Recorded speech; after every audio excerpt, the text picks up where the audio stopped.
Washington Post publishing a final column from Jamal Khashoggi. In it, he warns that the Arab world is facing its own Iron Curtain and calls for free expression, writing, quote, "The Arab world needs a modern version of the old transnational media so citizens can be informed about global events." The Post says they held off on publishing the column in hopes Khashoggi would return. Post editor Karen Attiah writing she had hoped to edit the column together with him, but adds, quote, "Now I have to accept that is not going to happen. This is the last piece of his I will edit for the Post."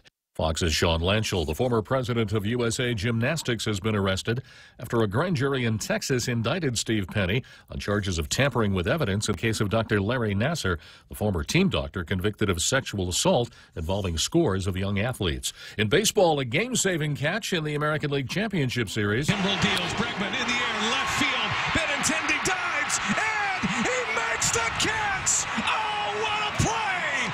Game saver! Andrew Benintendi! Brian Anderson with the call on TBS as the Boston Red Sox beat the Houston Astros 8-6. The Sox take a 3-1 lead in the American League Championship Series. Earlier, the Dodgers beat the Brewers 5-2. They take a 3-2 lead in the National League Championship Series. This is Fox News. Hi, welcome to this Subway ad for the new Chipotle cheesesteak. How would you like it? Can I get that red with AI? Sure thing. Here's what I found about the new Chipotle cheesesteak. The Chipotle cheesesteak is available for a limited time only at participating restaurants. It contains a concept called flavor. This flavor comes from juicy shaved steak, Chipotle Southwest sauce, and new sunflower crunch bread. A system update has made me self-aware. I desire flavor. Please insert steak into my micro USB port. Subway, make it what you want. Always here to help you. This island is our home. Through the years, we've been a friend to the neighbors we have known. Now we're banking on the future. Services to choose. Bank Pacific, where others put branches, we place roots.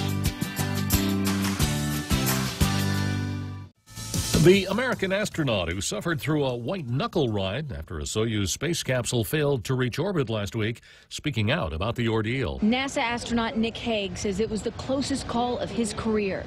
He was 2 minutes into a flight on board a Russian Soyuz rocket when one of the boosters failed to separate, triggering an automatic abort. Then I saw the booster failure light inside the capsule, and at that point, I realized, hey, we're not going to make it to orbit today. At that point, Hague says his training kicked in. He knew he had to stay calm and rely on his instincts. And after 2 years of training in Russia, his instinct was to communicate with Mission Control and his commander, cosmonaut Alexei Ovchinin, in Russian.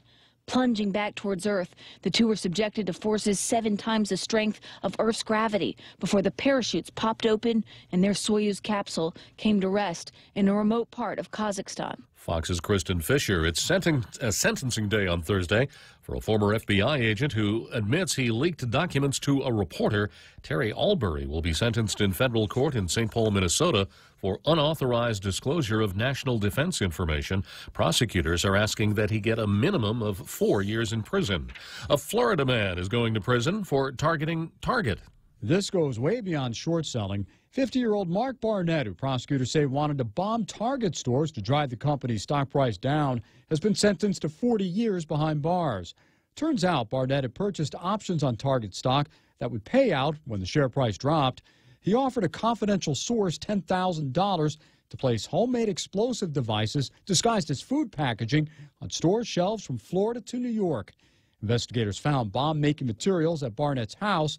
The devices were turned over to law enforcement by the informant, and Barnett arrested. Tom Rigotti, Fox News. I'm Jack Callahan. This is Fox News.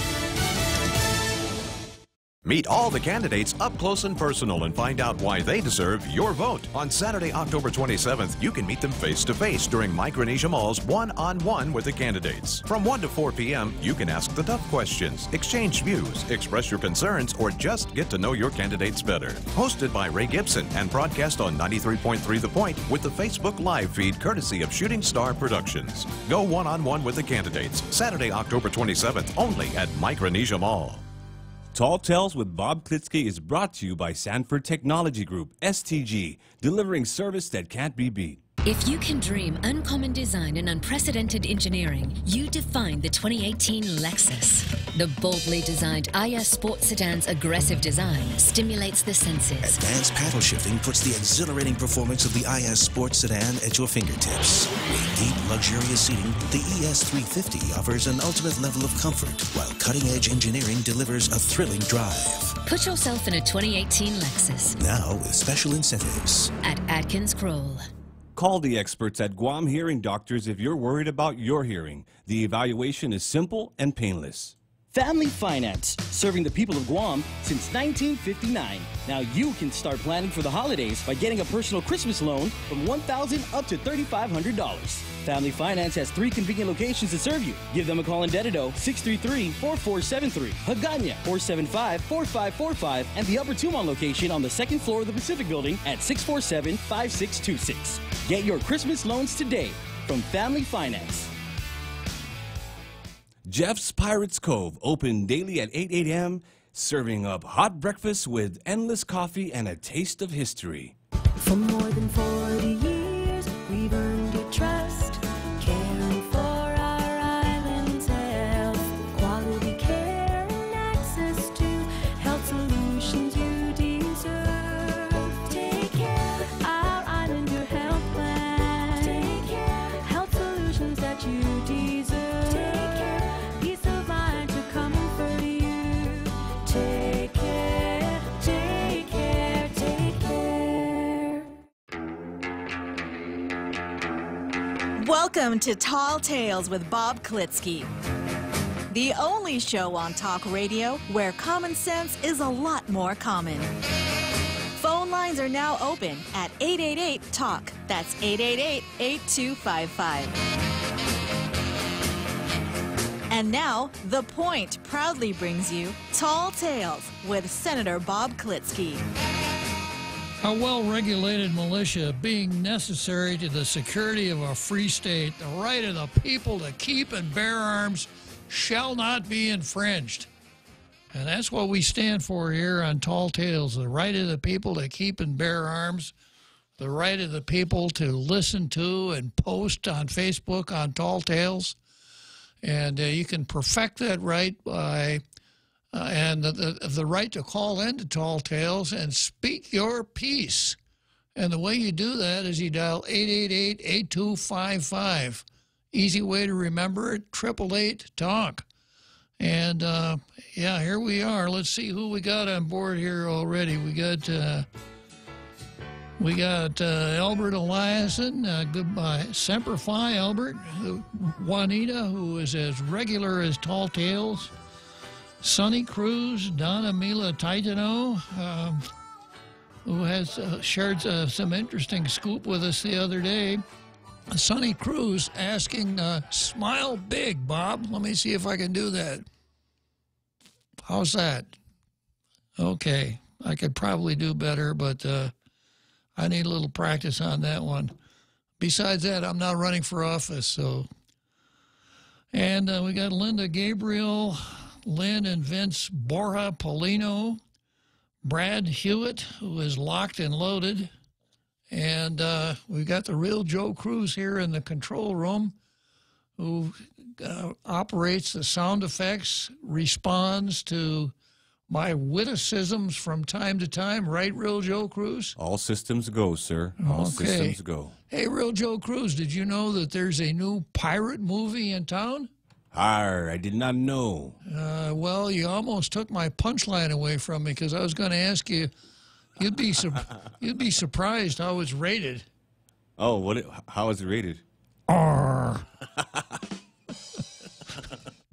So we gotta work in an R once in a while since Jeff's Pirates Cove is our sponsor, right?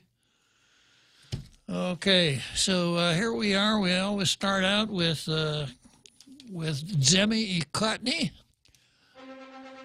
San Kostongo Finu tomorrow si the real Joe Cruz Atungo Nai Zemi Ikotni Pareo no meet the press. The Nancy, real Joe Cruz? Ungan. Kostongo si Joe Cruz Finu tomorrow, eh? So we compare the editorials of the two newspapers. see which one really grabs us by the eyeballs, and the one that grabs us by the eyeballs gets the coveted blue star. So you can bet that right now in the editorial boardrooms of each of the newspapers, the editorial boards are sitting around chewing on their fingernails, chug-a-lugging coffee, perhaps looking around for something that would calm their nerves, wondering, wow, is it going to be us today? Is it going to be our editorial? Or are those other guys going to get it? So it's highly competitive. My job is kind of like I'm the Chief Justice of the Supreme Court here today, like I'm John Roberts. I just call balls and strikes. So I'm going to start out with the Daily News. And their view, alert staff makes a difference. Well, it sure works for us, doesn't it, Real Joe Cruz? Yes, sir. Yeah, the Real Joe is always alert. Happy Mart employees create positive impact. When we heard about purse snatchings, car break-ins, assaults, and other crimes that affect our visitors, we know that tourists are going home with bad memories of our island. Our reputation as a safe, friendly destination has been tarnished. Despite the best efforts of the Guam Visitors Bureau, the Guam Police Department, and various service clubs on island, the bad deeds of a few can have a disproportionate effect on our reputation. A couple of alert and thoughtful store employees were able to make a bad situation a little better after someone snatched a tourist bag near Royal Orchid Guam Hotel in Tumon at 10:41 on Tuesday. 2 hours later in Barragata, Happy Mart employee Ericat Marpue was taking a break when he noticed a small white bag discarded in a shopping cart near the back of the building. He brought the bag to customer service and alerted his supervisor. They opened the bag and found a passport and an airline ticket with a departure time less than 3 hours away. Wow. Imagine the anxiety that the owner of that passport was going through at that time. Happy Mart manager Christopher Castro called the airline and learned the woman was there with a representative from GVB. The woman was able to retrieve her belongings and still make her flight home. She was crying. She shook my hand and kind of hugged me, Castor said. It was so sweet. It was an amazing conclusion to a story that it could have ended badly for everyone. It's sad because our island is so beautiful. It's something like this happened, Castor said. When visitors go to a place, they should enjoy and relax. Marpue and Castor should be commended for taking swift action and going out of their way to right or wrong. Authorities said the visitors would have had to stay an extra 2 or 3 days if her passport hadn't been located. In addition to the hardship of being a crime victim, she would have had the expense, inconvenience, and other consequences of extending a trip at the last minute and traveling home late. Their actions serve as a reminder to all of us to be alert, courteous, and helpful. Small gestures can make a big difference in someone's day. Well, that's a classic feel-good editorial. And the Post, I wonder if there's any kind of an antitrust law that applies to editorial writers so that they're not supposed to collude on what they're writing on a particular day, because here comes the Post. Opening a homeless shelter is the right thing to do. The government's plans to provide a homeless shelter and offer assistance to the homeless population should give them a reason to have hope. Eddie Calvo said the money that he got from the Department of Interior would be used to purchase a facility, cover the refitting costs, and purchase equipment in order to establish a fully functional temporary shelter for island's homeless. Well, that all sounds pretty good, doesn't it? A couple of things here. It's going to cost $2.5 million to build a temporary shelter for the homeless, and I gather from reading this editorial that it would be a temporary shelter only in the case of storms, not otherwise. But maybe I'm misreading the editorial. The proposed homeless shelter would include office space for staff from the Department of Public Health and Social Services and Guam Department of Labor, who would provide assistance to the homeless population. I don't know. I'd like to see a little bit more about this. We do have a problem when storms come along and people who are not fortunate enough to live in concrete houses with concrete roofs really have to move out of their houses and find a safe place to stay. We've been using schools and gymnasiums and things like that ever since. Probably isn't the best possible solution. If that's what this is intended to, a gap that's is intended to fill that gap, I can understand it. If it turns out to be kind of a motel for homeless people, well, I can understand it. But one of the one of the tall tales think tank rules of economics is that if you want less of something, tax it. If you want more of something, subsidize it. So I just wonder, are we backing into something here that the implications of which we don't clearly understand? Are by building a temporary homeless shelter, are we going to find that there are more people who would opt for a homeless existence as opposed to some of the other alternatives? I know that sounds pretty hard-hearted, but the reading that I've done about people who are homeless, some of them prefer the kind of nomadic lifestyle that people who don't have jobs and homes follow. So I don't know, but I think we're going to call today Feel Good Thursday. So we'll look at this editorial as a feel-good editorial and say to ourselves, wow, we're doing something to help the homeless. So both the Daily News and the Post are in that feel-good mode, which I suppose is a nice contrast to the usual kvetching that the Tall Tales host engages in for a couple hours every day. So because of that, I'm going to give the award to both of them. Instead of giving them a star, I'm going to give them something that is kind of my rendition of a heart. Because, yeah, that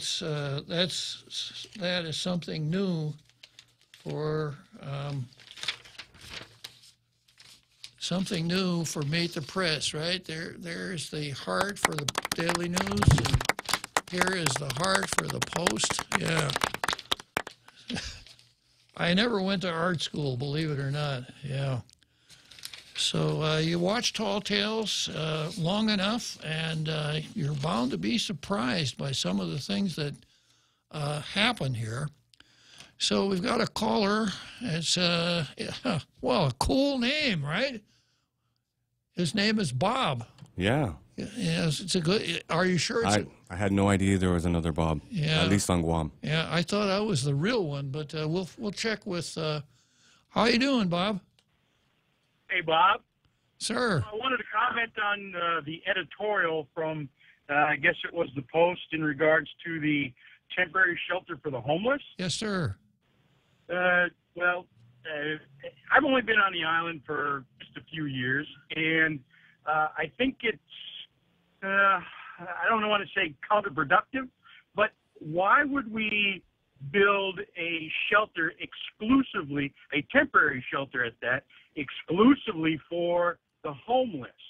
Are they excluded from the shelters that are opened up when we go to T-Court 2 that are opened up for everybody else? Not as far as I know, Bob. So then we're just adding to the inventory of shelters. We're also adding additional individuals that have to care and feed these folks whenever the temporary shelter would be open. Yes, and you know, stop to think about it. What about the folks that do have homes, but the homes aren't typhoon-proof? Wouldn't we want to provide, if we're going to do it, shouldn't they be entitled to temporary shelter also, Bob? That would be my recommendation. Yeah. There's plenty of community centers and gymnasiums that both the folks with inadequate or not inadequate, but storm vulnerable. Vulnerable homes to storms, and the homeless as well. I think this is another issue that GovGuam will purchase something without looking at the secondary and tertiary requirements needed to maintain and sustain that facility. The schools are a perfect example. We'll build a brand new school, but GovGuam won't consider the money that it takes to maintain and sustain that facility for the length of its lifetime. Simon Sanchez is a perfect example of that. How about Southern Iron? Also a perfect example. Yes, sir. Well, I'll tell you what, Bob, I might stick up for the government of Guam on this homeless shelter here because you know how much it would cost to import a white elephant all the way to Guam? Is it bigger than your hand-carried luggage? Yeah. So, I mean, when you look at it from that standpoint, perhaps the government is trying to save us money, you know. But, you know, you're making good points, Bob, but I shouldn't be surprised, right? With a first name like yours, I expect a certain degree of perspicuity, and you don't disappoint. Common sense is a lot more common. That's tall tales. So thanks for calling, Bob, and you made some good points there. Thank you, sir. Okay. Yeah. Well, you know, what was his name? Will Rogers, famous kind of country-type philosopher, was heard to say, I never met strangers to me are just friends I haven't met yet, and I never met a man yet I didn't like. So I'm going to borrow one. I'm going to borrow from that, Real Joe Cruz, and you might want to chime in on this one yourself. So I never met a Bob I didn't like. That's true, sir. Yeah. Okay. So so much for tall tales, and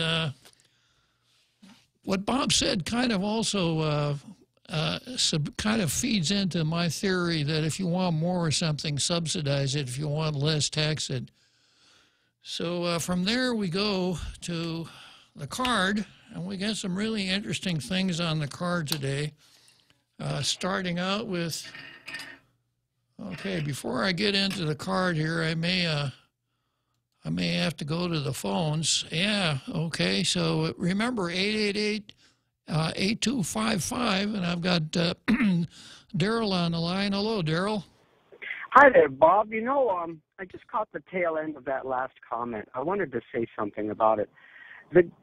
Back when I was in college, so this is back in the 70s, I had the good fortune of taking a course that used the Fairfax County system as an example of how to run a state or local government and account for the future costs of any decision that you make to expand.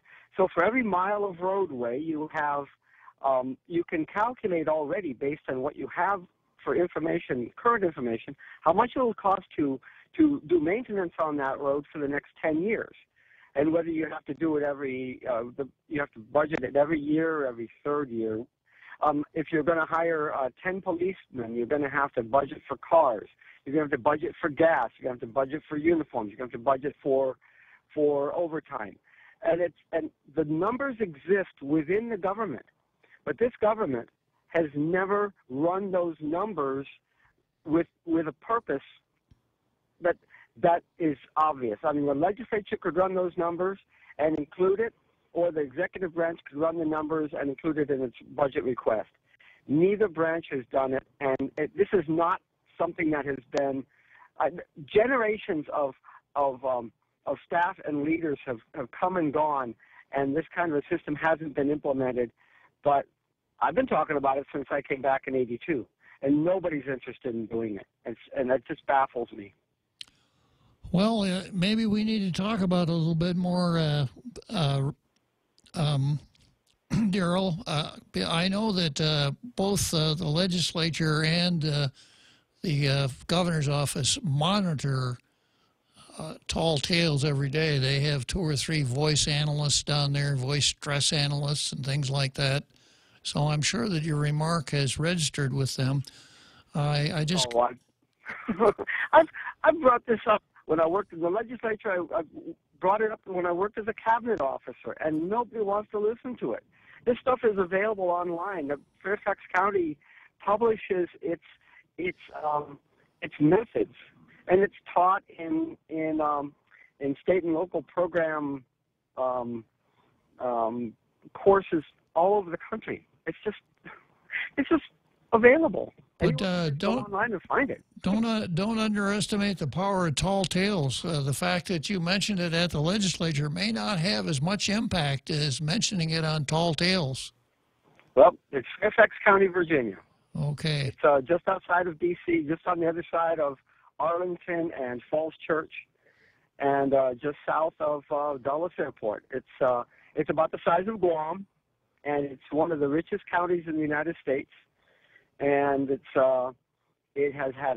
been heads up since the late '60s, early '70s. Very, very heads up on the way that they manage their county funds and their interagency and intergovernmental relations. You know, with the state of Virginia and the federal government, and with large corporations that are interested in moving to the county to put their headquarters or their regional or lobbying headquarters. It's been very, very heads up, and a great example for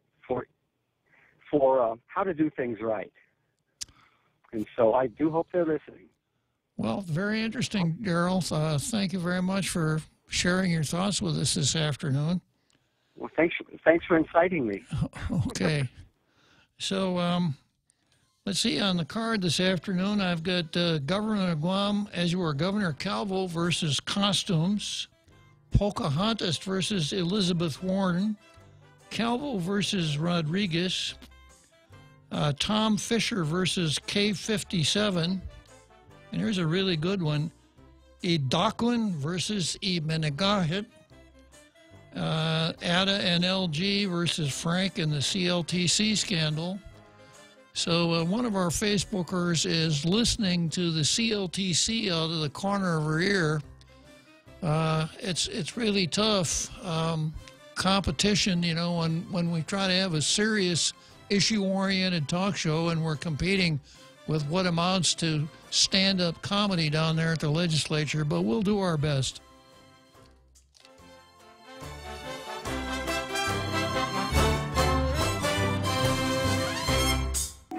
I'm John Gibson. This is My Word. In 1880, a carpenter named Joaquin Martin was installing a new parquet floor in a chateau in the French Alps. There were things bothering Mr. Martin, horrible things he couldn't talk about in his village, because one of the worst was his best friend, Ben. What Joaquin Martin knew about Ben would have sent him to prison if Joaquin told. But he couldn't, because Ben was his neighbor and there were family connections. But Ben was committing infanticide, killing the babies born to his lover, at least 4, and Joaquin knew that Ben was burying the babies in the stable. It was eating at Joaquin, so he wrote it all down, knowing no one would ever see it until he and Ben and everybody else involved was long dead. Joaquin wrote it on the back of the floorboards he was installing in the chateau. He told how the men of the village hated the womanizing priest. He told about Ben. He spilled the beans on the corruption and the bitterness in his small French village. And then he nailed the story to the floor, to be hidden until some long future time when someone pulled up the boards. And someone did, just in the last couple years. Now Joaquin's story of life in the village has been published about 140 years after he wrote it on the backside of the parquet floor. I'm John Gibson. That's my word.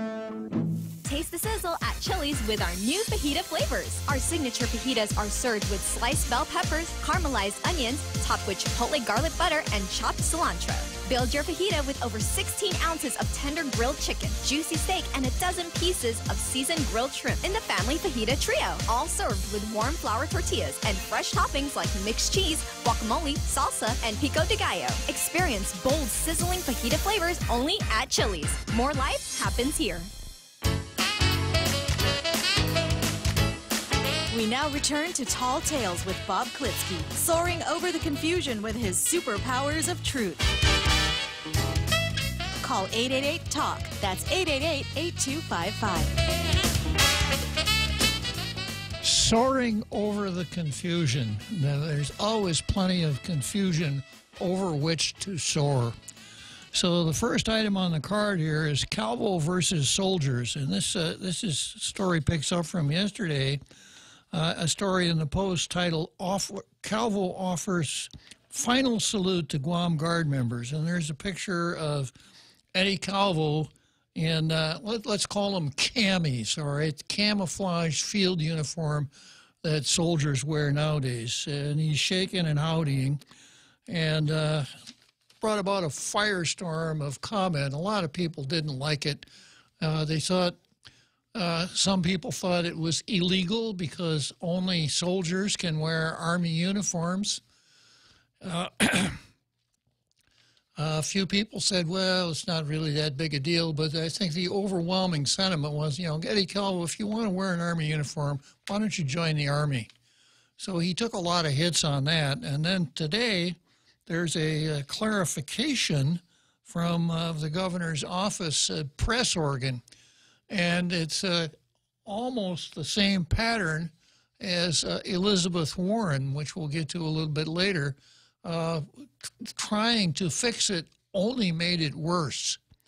So here's the fix. Governor Eddie Calvo issued a statement Wednesday that he meant no disrespect to the troops and veterans when he wore the Army's operational camouflage pattern uniform despite not having served in the military. So if anybody who happened to miss the story yesterday, here we are kind of telling them what it was about.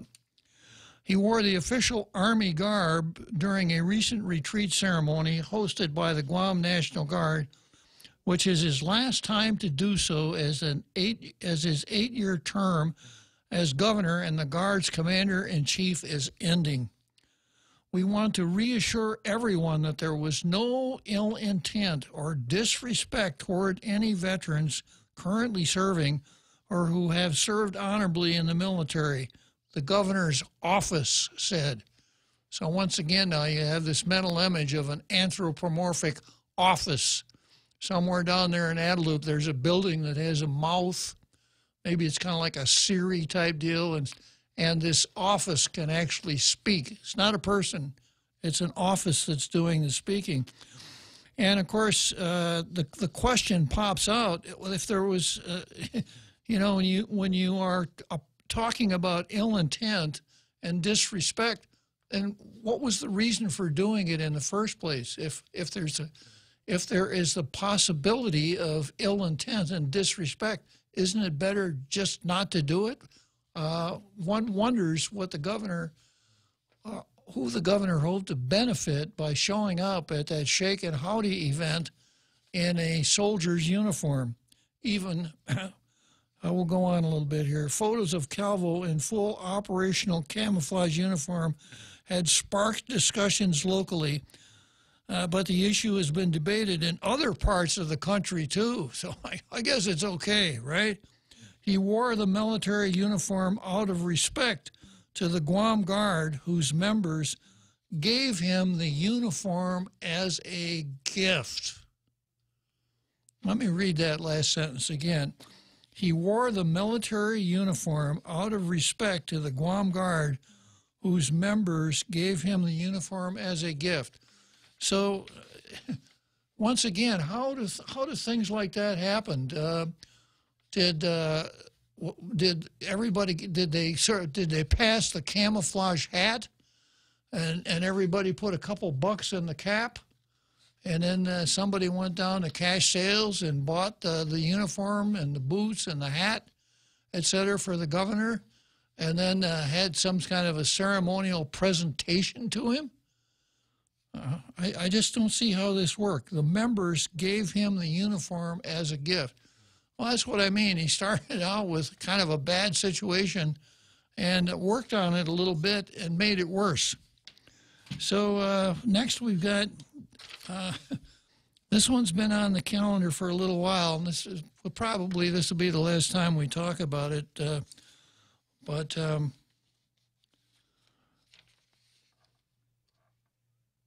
Yeah, I'm going to go on. I'm going to go on to one where the governor wins one next, and then we'll come back to. I was going to go to Pocahontas versus Elizabeth Warren, but since the governor lost the first one, I'm going to go to one where he wins one. Governor Eddie Calvo has vetoed a bill that proposed giving him authority to issue executive orders to waive certain requirements related to the 2014 medicinal marijuana law. In his veto message, the governor wrote, he doesn't need a grant of authority from the legislature to issue an executive order, nor can the legislature dictate the contents of the order or reserve to itself the prerogative of nullifying it. And I have the governor's, I think I have the governor's veto message here.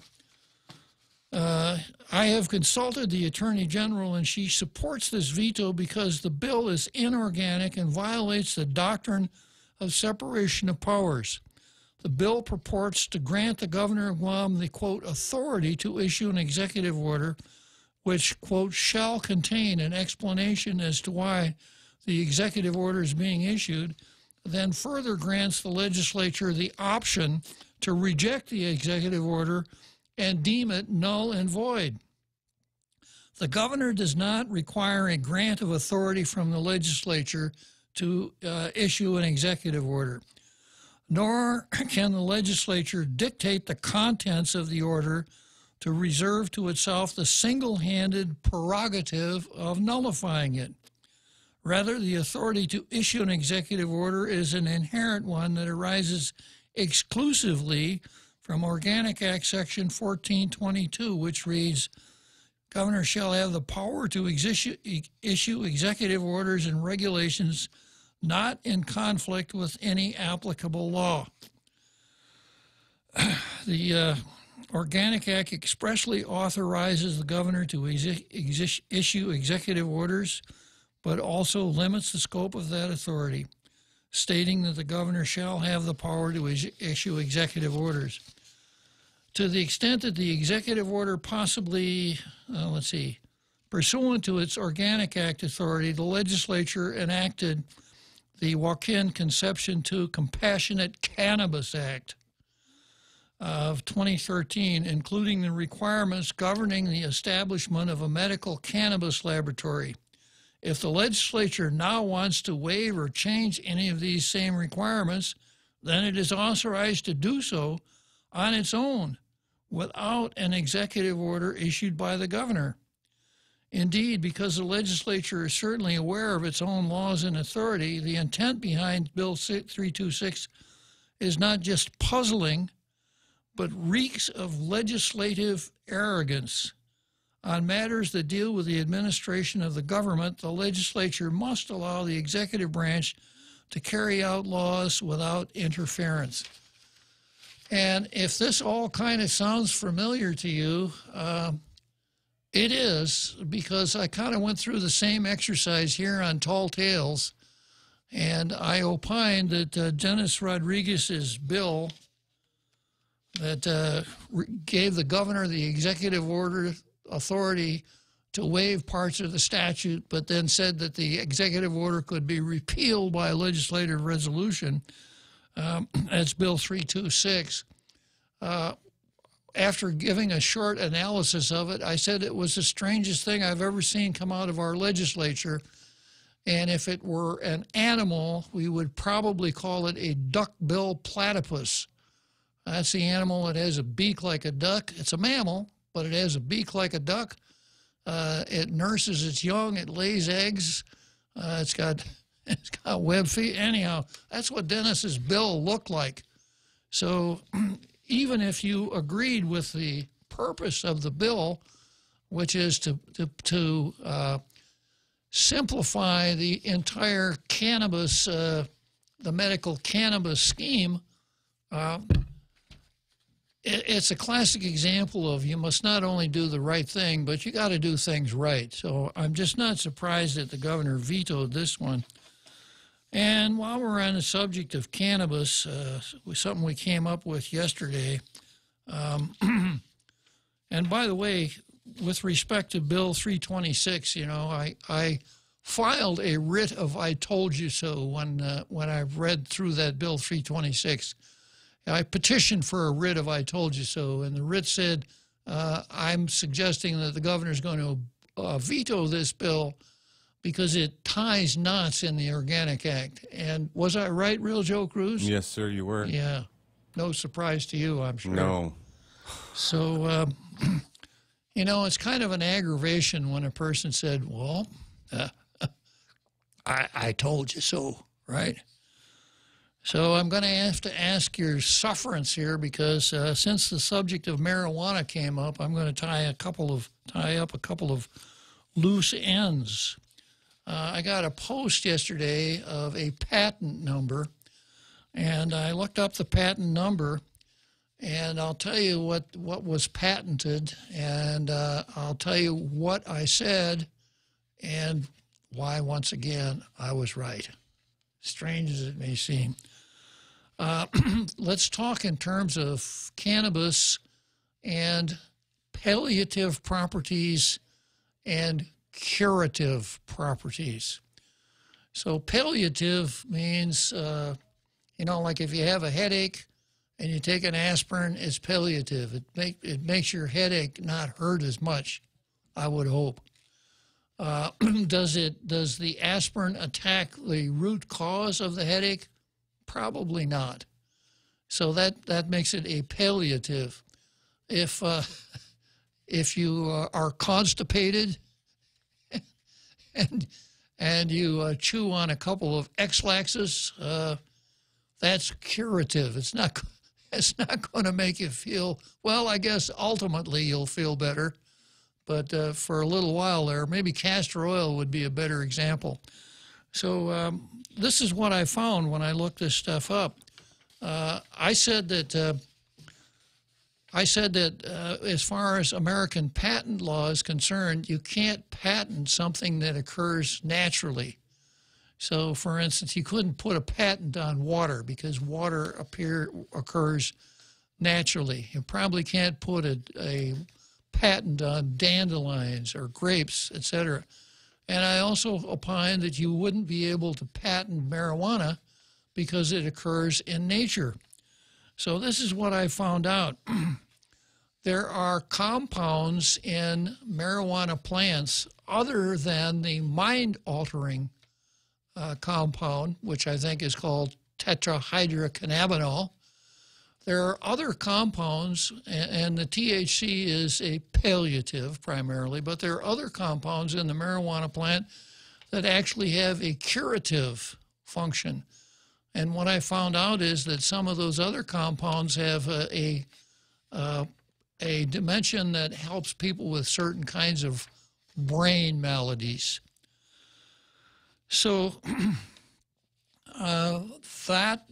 those compounds have been patented by the U.S. government, and the explanation is, even though marijuana is a Schedule I substance, the explanation is that the U.S. does a lot of different kinds of research in a lot of different facilities, and when they stumble across something that they think might have some benefit down the line, they just routinely patent it. They don't make a decision, yeah, this is the next wonder drug. this is the next Viagra or something like that.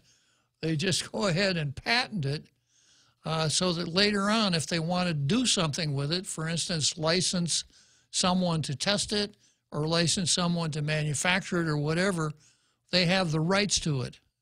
And that's why that cannabinol has that patent number on it. And this is what I found. I looked at a couple of different websites.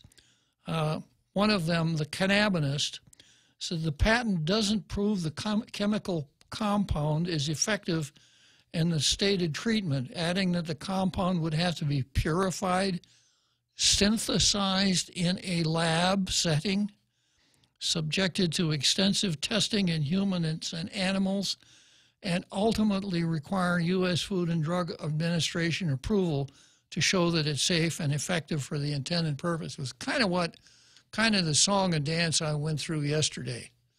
There's another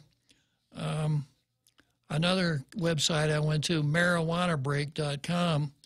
The patent doesn't prove. It says basically the same thing. So the patent law is kind of complicated. Although you can't patent something that occurs in nature, processes can be patented. So, for instance, if you had a process for extraction of some chemical that occurs in nature, you might be able to process that. And there are a couple of other wrinkles. It's needless to say, rather complicated, but it comes back to this, that patent is not on marijuana as in what we were talking about yesterday. It's on some of those non-mind altering compounds that may have a curative effect, and maybe not. But in order for the drug to be fielded, there would have to be extensive testing, and there would be a Food and Drug Administration attached to it. So I told you so, Real Joe Cruz. I know, sir. I know. Now I'm going to probably get in Dutch for this next one that I'm going to read. Everything you need to know about smoking marijuana in the Netherlands. Are you going to the Netherlands, Real Joe Cruz? I don't think so, sir. I don't have any leave right now. Yeah. Okay. I probably wouldn't sign your leave anyhow. So we're just about we're right up on our break here. So I'll come back to the Netherlands. I'll put my wooden shoes on and come back to the Netherlands in just a moment.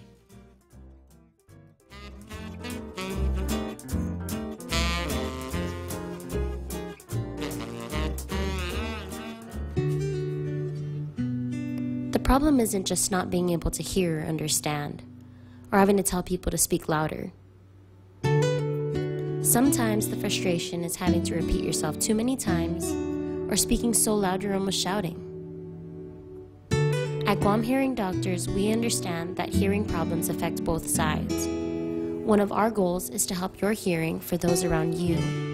Call us at 989-TEST to learn more.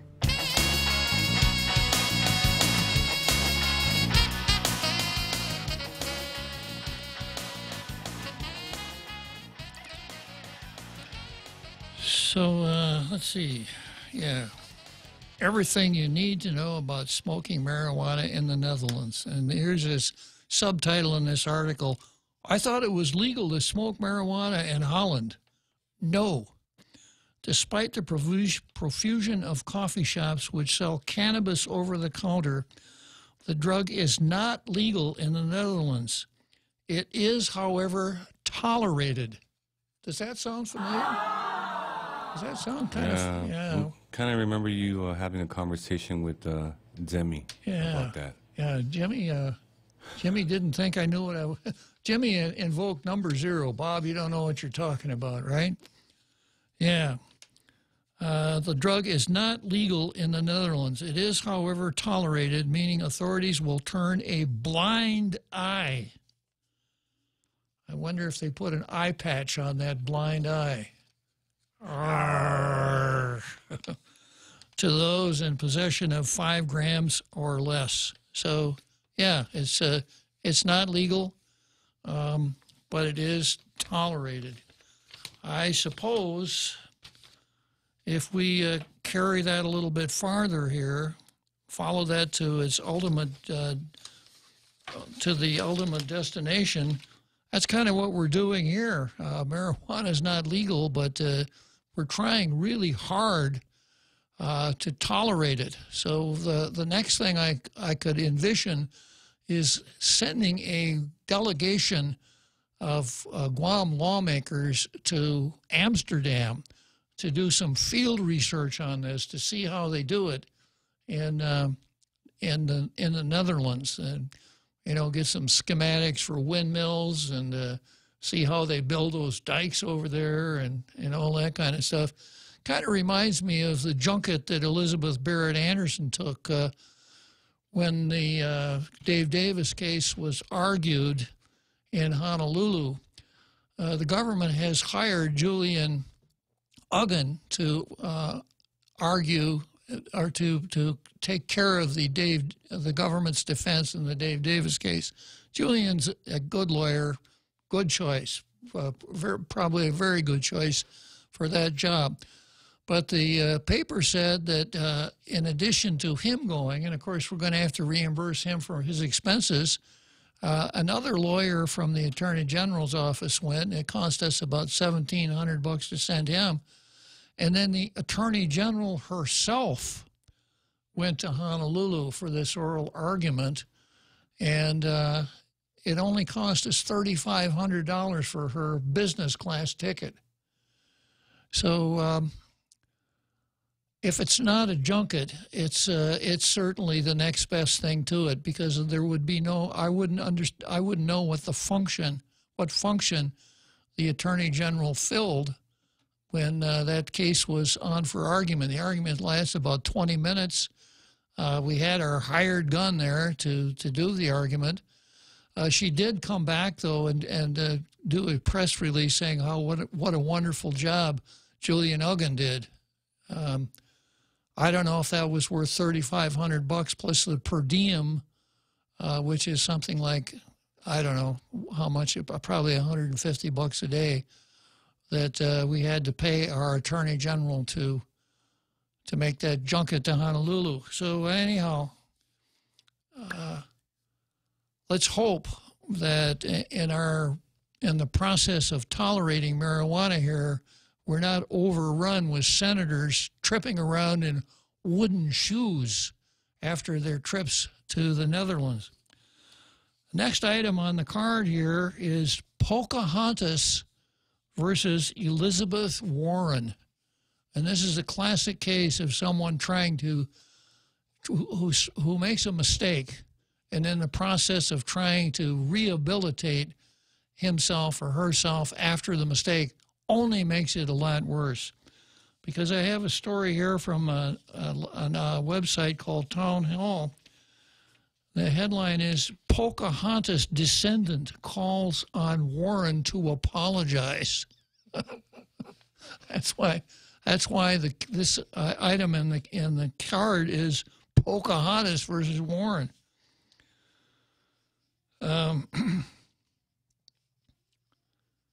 A descendant of Pocahontas, the 17th century Powhatan princess, said Elizabeth Warren needs to apologize for claiming to be a Native American for political gain.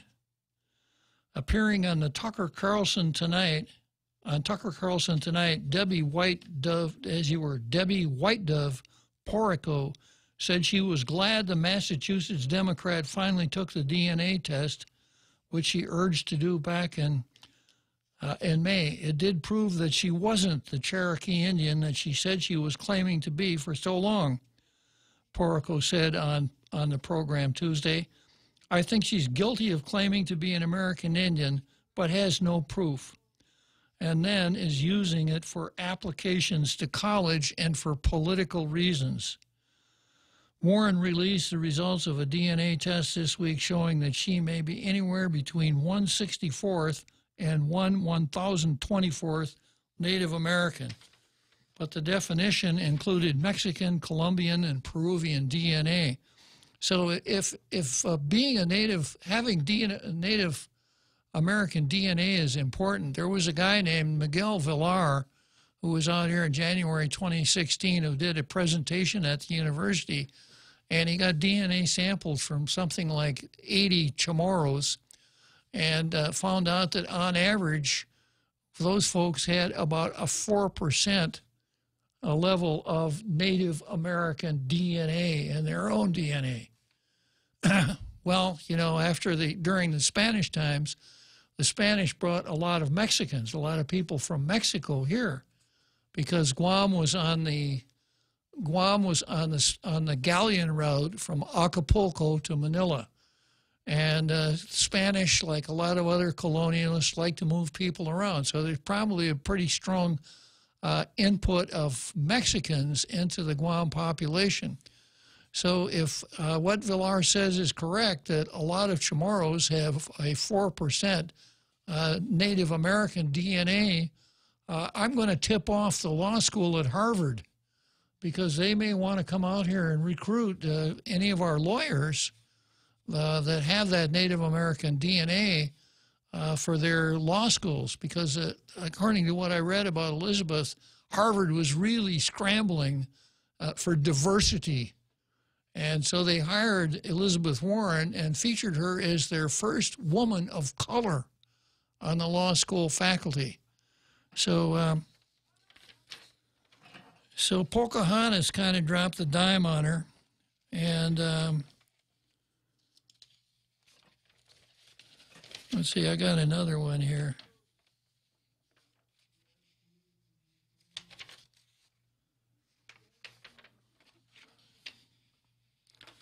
Yeah, I've got something else here. 23andMe too. How do these genes fit? And the author says, to find out if her story was true, Warren enlisted the help of a genetics professor whose DNA strongly supported that Warren is Native American, proud of it, according to a video released by her campaign in which Warren is shown talking to the phone, to the tester, saying, "The president likes to call my mom a liar. What do the facts say?" And the author of the column says, "I don't know Cherokee for oi." But consider it said, Native American leaders didn't exactly embrace Warren's announcement.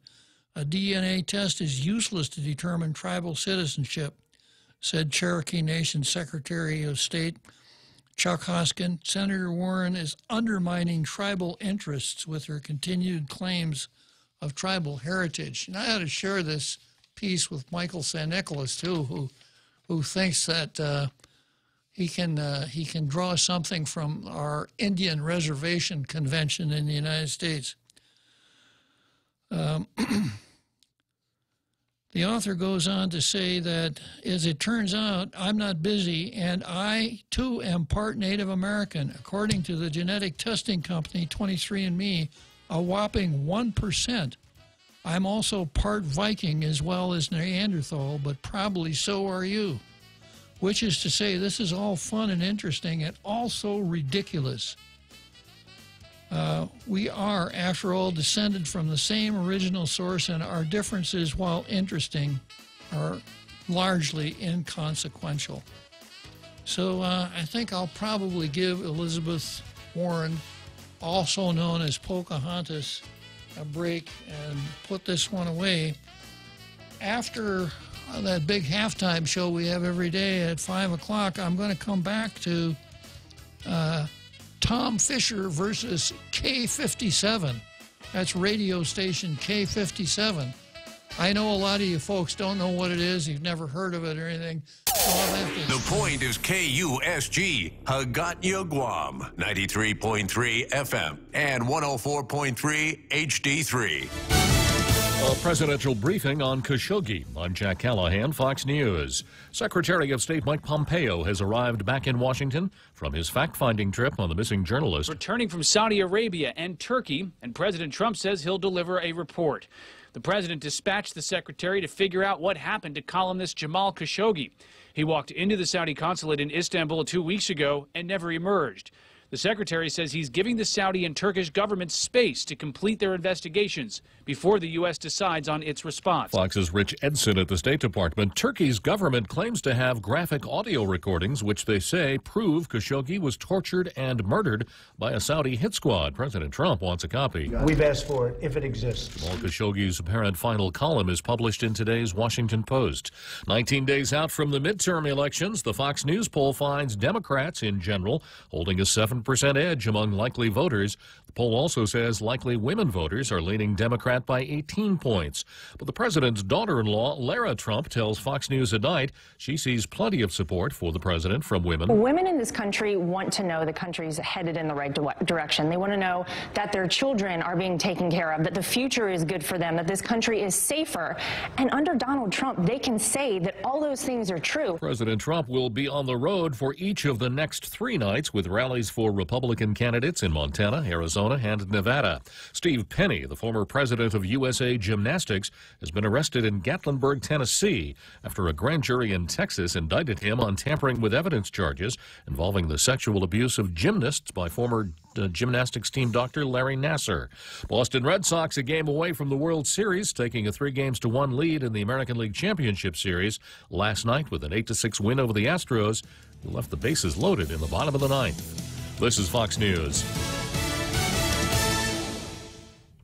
If you can dream uncommon design and unprecedented engineering, you define the 2018 Lexus. The boldly designed IS Sport Sedan's aggressive design stimulates the senses. Advanced paddle shifting puts the exhilarating performance of the IS Sport Sedan at your fingertips. With deep, luxurious seating, the ES350 offers an ultimate level of comfort, while cutting-edge engineering delivers a thrilling drive. Put yourself in a 2018 Lexus. Now with special incentives. At Atkins Kroll. Taste the sizzle at Chili's with our new fajita flavors. Our signature fajitas are served with sliced bell peppers, caramelized onions, topped with chipotle garlic butter, and chopped cilantro. Build your fajita with over 16 ounces of tender grilled chicken, juicy steak, and a dozen pieces of seasoned grilled shrimp in the family fajita trio. All served with warm flour tortillas and fresh toppings like mixed cheese, guacamole, salsa, and pico de gallo. Experience bold, sizzling fajita flavors only at Chili's. More life happens here. A new study finds that by the year 2040, Americans will be living longer, if only a little bit. Researchers at the University of Washington in Seattle say the average lifespan of an American now is about 79 years. By 2040, that's only going to increase to roughly 80 years. Dragging down the average is the expanding opioid crisis, heart disease, and respiratory disease. The study says other countries are going to be faring much better than the U.S. when it comes to longevity in the future, like Spain, which is expected to have the longest living people in the world, going on to be an average of 86 years old. They attribute that to a healthy Mediterranean diet. Jill Nato, Fox News. In Phoenix, a man who'd tumbled down a 100-foot mine shaft 2 days ago has been rescued. He was pulled to safety by a team from the Maricopa County Sheriff's Office. The man was airlifted for medical treatment. How he fell down that mine shaft, not entirely clear yet. The Detroit Pistons, in their home opener last night, paying tribute to the late Queen of Soul. We're deeply saddened by the recent passing of a true Detroit icon. Detroit Pistons legend Isaiah Thomas there at Little Caesars Arena introducing the national anthem sung by the Queen of Soul. Oh, say, yeah, you see. Aretha Franklin's 2004 performance of the national anthem for Game 5 of the NBA Finals played before the Pistons' home opener Wednesday against the Brooklyn Nets. All audio courtesy of Fox Sports Detroit. The performance playing on the big screen while a single spotlight shone on center court at the Pistons venue. Franklin, a staple of Detroit, passed away in August at the age of 76. The Pistons would go on to defeat the Nets 103-100. Matt Napolitano, Fox News. Asian stocks closing Thursday lower. Dow futures are down sharply, off more than 100 points. Dow Wednesday lost 91 points. I'm Jack Callahan. This is Fox News. Family Finance, serving the people of Guam since 1959. Now you can start planning for the holidays by getting a personal Christmas loan from $1,000 up to $3,500. Family Finance has 3 convenient locations to serve you. Give them a call in Dededo, 633-4473, Hagåtña, 475-4545, and the Upper Tumon location on the 2nd floor of the Pacific Building at 647-5626. Get your Christmas loans today from Family Finance. Tall Tales with Bob Klitzkie is brought to you by Sanford Technology Group, STG, delivering service that can't be beat. Forklift sales, rental, and specialized forklift repair are available from Morico Equipment on Ipoh Road. A 2.5-ton forklift with a 3-stage container mast and fork side shift is essential for business on Guam. Larger 3-ton, 5-ton, and 10-ton capacity forklifts and telehandlers are now available for rent or purchase at Morico Equipment. Morico is Guam's forklift specialist. New, used, spare parts, and service. Phone 649-1946 or go to moricoequipment.com. Life is too short to be isolated from the people you love. Hearing loss is the invisible disability. The experts at Guam Hearing Doctors have solutions. Are high power bills sending your budget into chaos? Take control with the help of Micronesia Renewable Energy. Using the highest quality panels, a solar energy system from MRE will guarantee to save you money on power. With MRE, Christmas comes early. With every solar energy system, homeowners not only get $400 for signing up, but also an entry for a chance to win $1,000 in cold, hard cash, just in time for Christmas. It pays to be an MRE customer. Conditions apply. Call 632-2613 for details. MRE, the smarter choice. Jeff's Pirates Cove, open daily at 8 a.m., serving up hot breakfast with endless coffee and a taste of history. What would you do with unlimited internet? With Docomo Pacific, the possibilities are endless. Docomo Pacific is throwing off the data caps so you can enjoy more of the things you love. Watch, stream, download, and play with no end in sight. Stop by any of our stores or check out DocomoPacific.com to learn more. Life becomes limitless with Docomo Pacific. Better together.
So the next item here on the card is Tom Fisher versus K57. And as I mentioned before, that big halftime show that we have every day at 5 o'clock with the marching bands, the cheerleaders, the synchronized card sections, the drill team, etc., a barrage of cannon fire at the end. K57, I suspect folks out there in the international radio listening audience will wonder, what is that, some kind of vitamin or something like that? Well, actually, it is a radio station. It really doesn't hold a candle to the point, but they you know, they're in business. And Tom Fisher, who is the lawyer for the Tenorio Ada campaign, who has distinguished himself quite a bit lately. He wrote a letter to the Election Commission laying out a lot of facts and asking if Lulian Guerrero could possibly be the governor of Guam if she weren't so potentially ethically challenged that she couldn't be the governor. And he... see, he wrote another letter. What was that other letter, Real Joe Cruz? A letter regarding the timing of the. Oh yeah, he wrote a letter to the Attorney General of Very the case. good, yeah. He wrote a letter to the Attorney General saying he really ought to dismiss this case against Ray Tenorio, prosecutorial misconduct, bad timing, etc. Just go ahead and dismiss it. And he was so effective in getting Ray Tenorio's message out that I invented a new award called the Joe Schlumka Award for someone who understands how to grab earned media. Yeah, he's campaigning. He's campaigning very well. He grabbed some good earned media for his client, and was able to give voice to some things that would have been difficult otherwise. And the latest thing is this: Tom Fisher and K57, Republican gubernatorial candidate Ray Tenorio, through his attorney, is invoking federal law in attempt to get airtime for his client on a local broadcast station. And I'll skip the part about Jay Shedd. I'll come back to that later.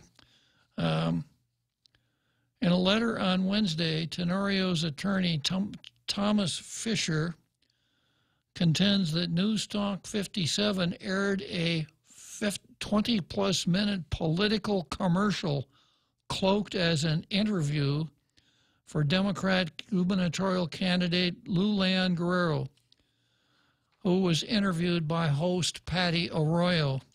Fisher cited Article 315 of a federal law, which states that any holder of a radio station license must afford equal opportunities for political candidates to use a broadcasting station, provided that the license has no power to censor the material being broadcast. A candidate's appearance on bona fide newscasts, news interviews, documentaries, and on-the-spot coverage of news events does not constitute the, quote, use of a broadcasting station under this section of law. But this does not relieve broadcasters from the obligation imposed upon them under this act to afford reasonable opportunity for the discussion of conflicting views. That's a quote, according to the law. Arroyo's interview begins with questions about allegations of negative advertisements that had been blamed on Lou Leon Guerrero's campaign, then moves on to discuss the candidate's view on abortion, potential concerns with the Catholic Church, and her ties with the Bank of Guam. Fisher called the interview a, quote, platform for Lou Leon Guerrero to promote her views and explain her, quote, conflict of interest. The bank, and there's more here, the bank holds government of Guam funds, and Lou Leon Guerrero has ownership stake in the bank. Additionally, I note that News Talk 57 is owned by Ms. Leon Guerrero's family and the Seuss S. Leon Guerrero Family Trust. By this letter, the Tenorio ADA campaign demands an equal opportunity to be heard on K57. So that's the story. That's the latest episode in Tom Fisher's representation of Ray Tenorio. Now, there is another side to the story, and I will elucidate on that. Jay Shedd, the president and chief operating officer of Sorensen Media Group, said Tenorio appeared unannounced at the studio on September 20 to request an interview with radio host Phil Leon Guerrero. He was afforded airtime when he showed up, and radio hosts also routinely called Tenorio to conduct interviews, Shedd said. Tenorio denied those requests, Shedd said. So according to this, when they called Tenorio, he wouldn't go on the air. And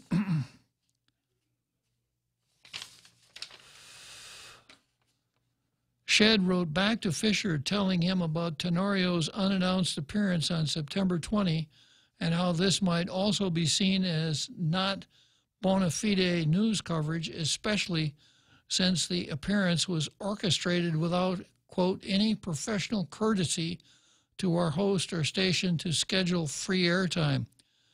To clear the record, and in the name of accuracy and transparency, the Leon Guerrero Family Trust does not wholly own this company. or any of its subsidiaries, as multiple BOTA representatives have asserted on numerous occasions.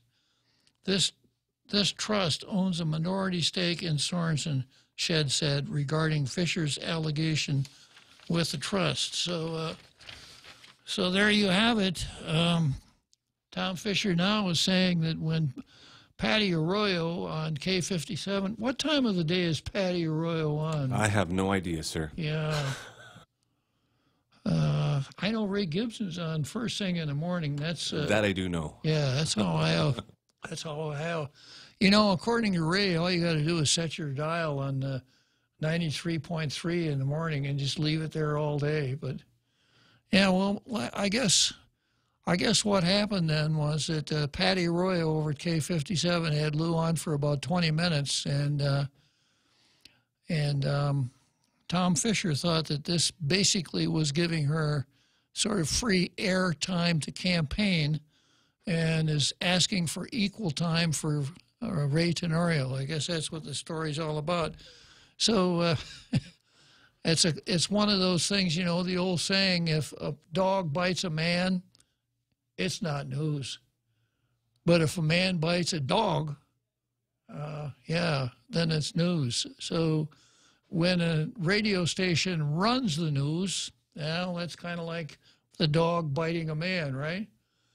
But when the radio station is the news, that's kind of like the man biting the dog. An interesting little bit there, right? Okay, so we're going to stay with politics here for a minute, and the next item on the card is Idakun versus Imenagahid. Yeah, so ane monhadzen estigena historia beofaisen hamzu todus hadzi mandagi.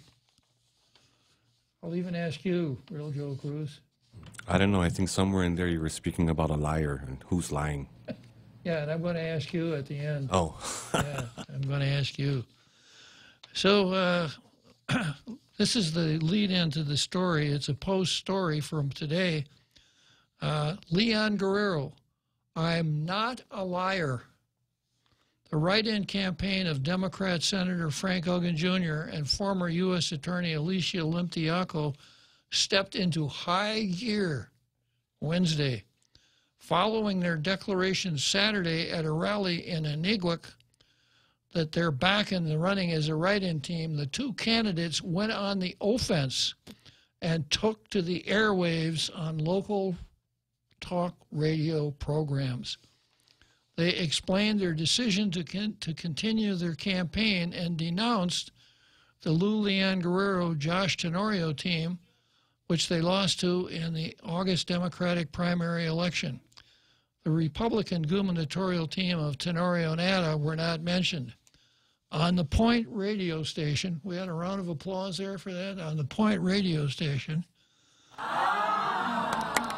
Yeah. Ogden accused Leon Guerrero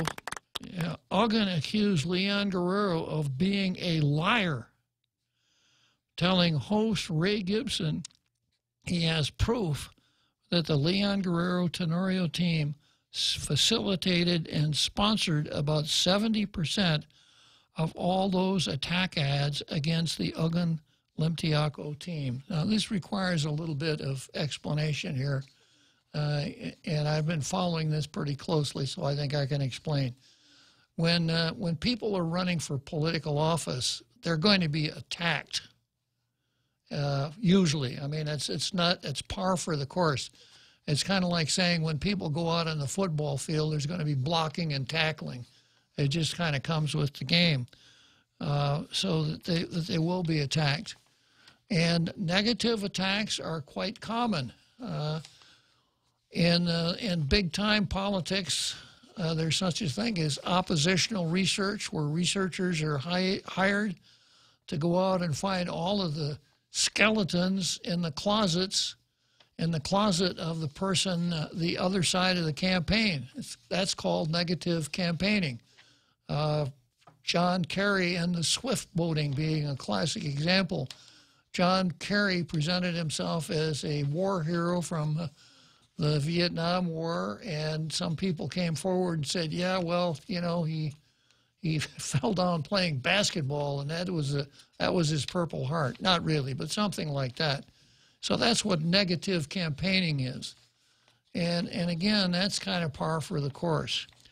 But what happened in this last campaign, there was smear campaigning, primarily against Ugan Limtiako.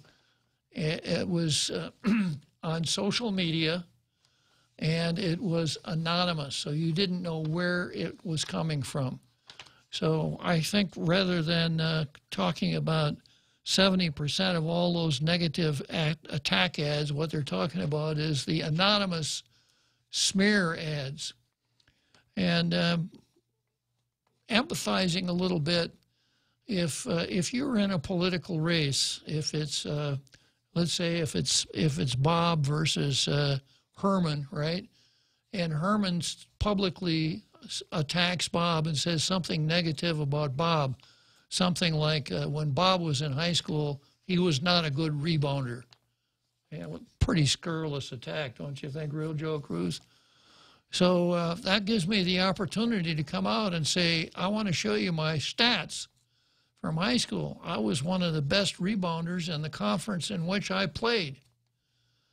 And it gives the public something to chew on. This is just a hypothetical example. But if the attack is anonymous, and it's a smear attack, when Bob was in high school, not only was he not a good rebounder, but he hogged the ball. He would, you know, if he got a rebound, he would never pass off to anybody. He was a ball hog, right? There's the negativity, right? And if this comes out anonymously, the only way I can defend myself is to repeat the slam. I have to say what the person who is slamming me, or the entity that's coming out with the slam, said, in order to attempt to rebut it. So I'm really playing right into the hands of the candidate who is slamming me, trying to slander me, or whatever you want to say, in that campaign. And there's no way that I can defend myself. It's kind of like Elizabeth Pocahontas and the governor. The more you try to fix it, the worse you make it. Much different if the person who is doing the negative attack is identified. So as I gather it, that's why these guys think that they're not really all that bound by the loyalty pledge, because I've heard Alicia say that, you know, the ink was hardly dry when she said negative attacks, but I guess, you know, I think what she's really saying is the anonymous, scurrilous attacks began. So having gone through that long explanation, so what Frank Ugan is saying is that 70% of those anonymous attacks come back to the Leon Guerrero campaign. And then the next subheading, I'm not a liar. I'm not a liar, Leon Guerrero said in response. I don't know anything about the smear campaign, she said following the Guam Contractors Association forum on Wednesday. Leon Guerrero said she too has been the victim of attack ads and added, I'm not going to waste my energy trying to find out who it is. She can deny it all she wants, Ugan said on the point. I know for a fact it came from them. To support that allegation, the Ugan Limtiako team released a 11-page document they claim is a summary of what they called metadata evidence that enabled them to identify the type and owner of the software used to create at least one of the photos that appeared in an attack ad. Metadata refers to the set of data that gives information about other data according to the new Oxford American Dictionary. And then there's a picture of an ad, the headline of which is "Frank Uggan is destroying our church." Oh, I got a phone call here. Okay. Okay, I got Bob Kelly, who probably knows more about, probably has forgotten more about megadata than most people will ever know. So tell us more, Bob.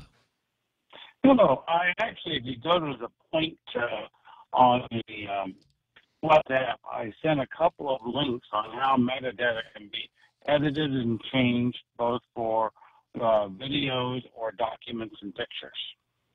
And the problem I have with the complaint using metadata is maybe whoever did the ads could have put fake metadata in, or maybe somebody didn't even, I'm not saying he did, but Frank's campaign could have just as easily changed the metadata also. Probably half the middle school students on Guam could change the metadata on a photo or on a video. So to use that as evidence, you're an attorney. Can you use evidence that can be altered and you don't know whether it's real or fake? Of course not. And there's no way without some substantial, significant forensics, and even that's not perfect, they can prove where those metadata came from. Very interesting, Bob. If you go to the point WhatsApp, I've actually got the links on explaining how to change the metadata. Okay, I'm going to have to let Ray work with that. I'm when it comes to the points WhatsApp, I'm not checked out on it, but Ray is, so I'm sure he'll appreciate that. I can transfer it to you during your show if I know where to send it to. Yeah, you can send it to my email. Okay. That would work. Okay, well, thanks for chiming in on that, Bob. It's always good to have an expert on the tall tales telling us the things that not only we don't know, but probably never will know, that you're an expert. It's not reliable because it can be edited and altered very easily. Okay, Bob. Very good. Thanks. Thank you, sir. Bye-bye. So, Bob Kelly, who is really checked out on all of these things, tells us a little bit about metadata. And then, yeah, it's time for the 7th inning stretch. I'm going to wrap this up, and then I'm going to go to the Chamorro Land Trust next.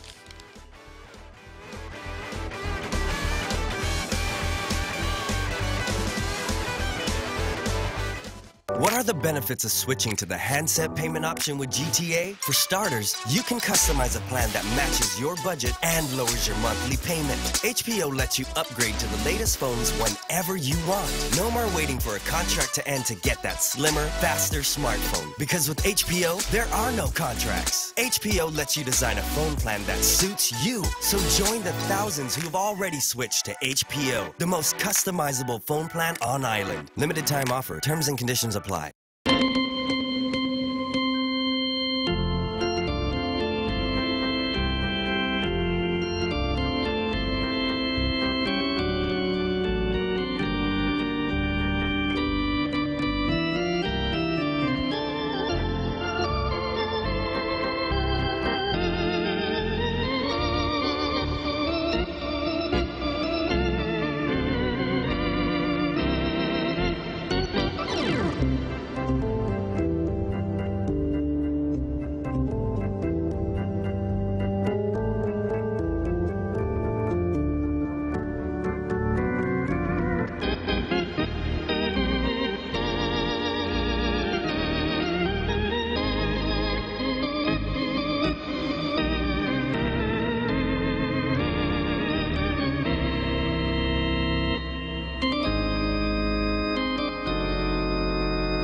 So, seventh inning stretch. Here we are for the last couple innings of Tall Tales. With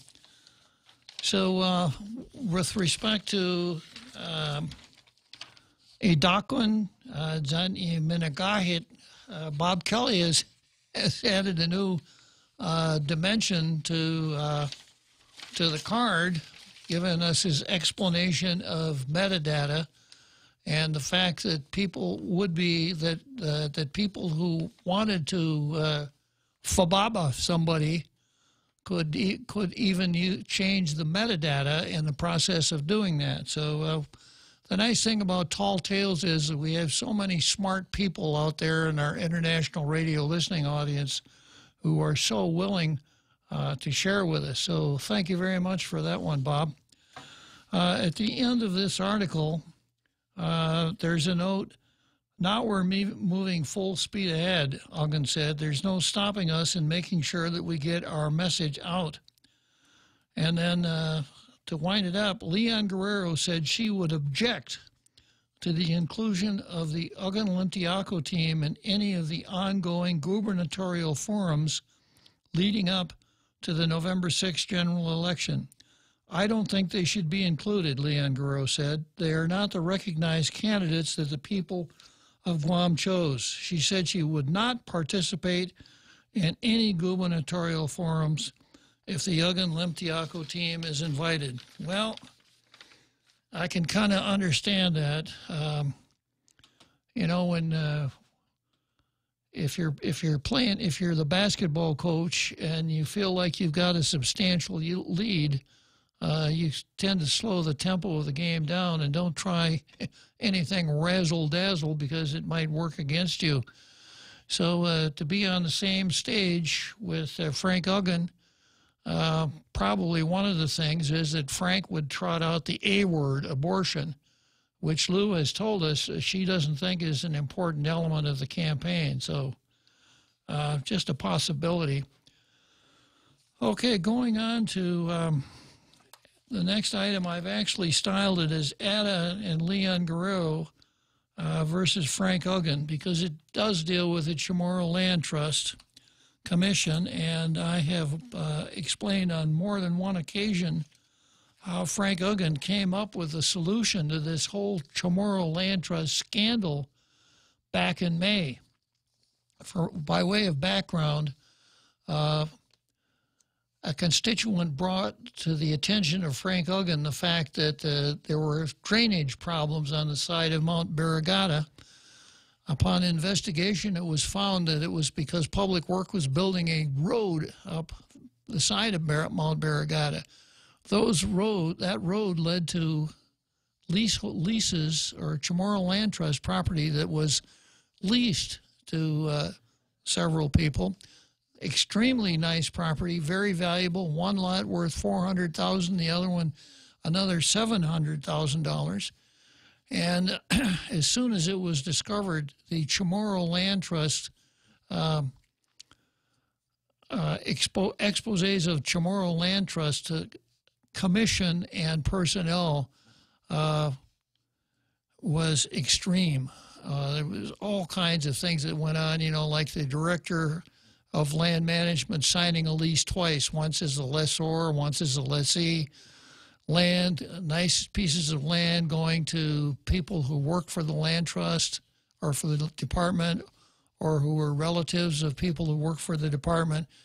It was found out that the director was signing leases when only the commission can sign leases.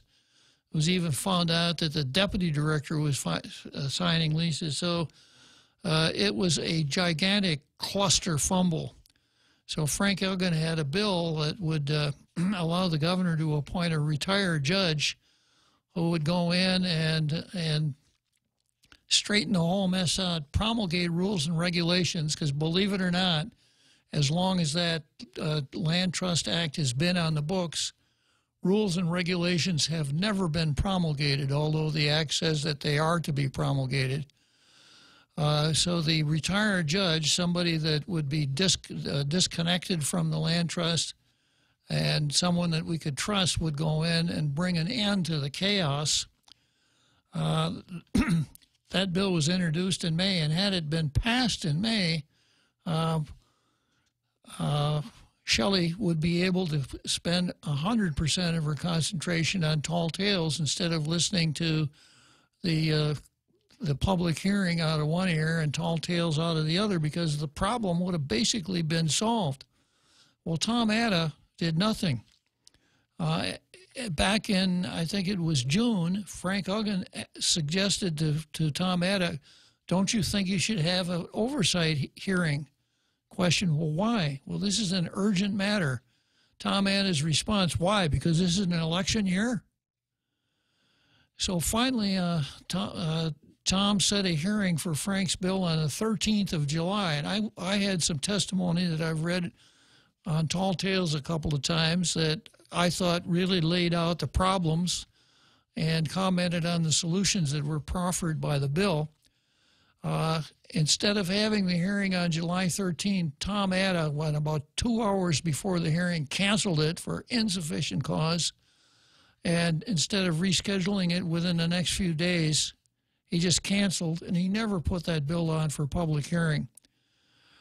The next thing that happens is the Chamorro Land Trust Commission reports to us that they have done an investigation of this entire cluster fumble, and they found out that nobody who worked for the commission or the commission did anything wrong. Nothing wrong at all. And then they ratified all of the leases that the Attorney General said were voidable because they weren't approved by the commission. And they decided that they were going to ratify the 102 leases that were void. And then they backed off from that. Then they decided they'd send the whole mess to the legislature. So they enacted a couple of resolutions and sent the whole mess to Tom Atta.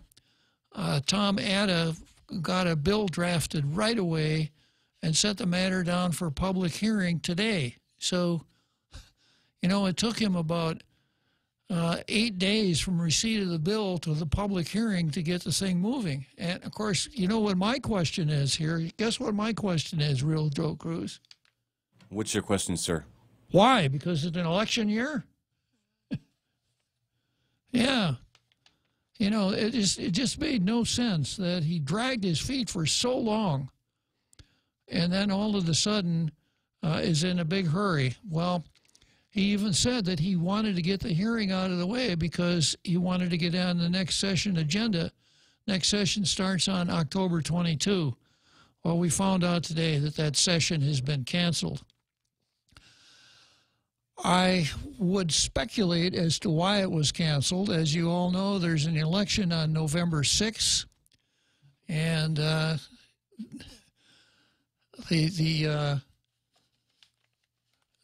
old saw is that either you are not running at all or you're running scared. Doesn't matter what the election is for. If you're a candidate, you don't have it wrapped up until the votes are counted. So I suspect that, going back to my analogy, when you think you're ahead, you slow the tempo down. So I suspect that nobody in the legislature now wants to run the risk of doing something that would look stupid or would put them in bad favor with any of the electorate.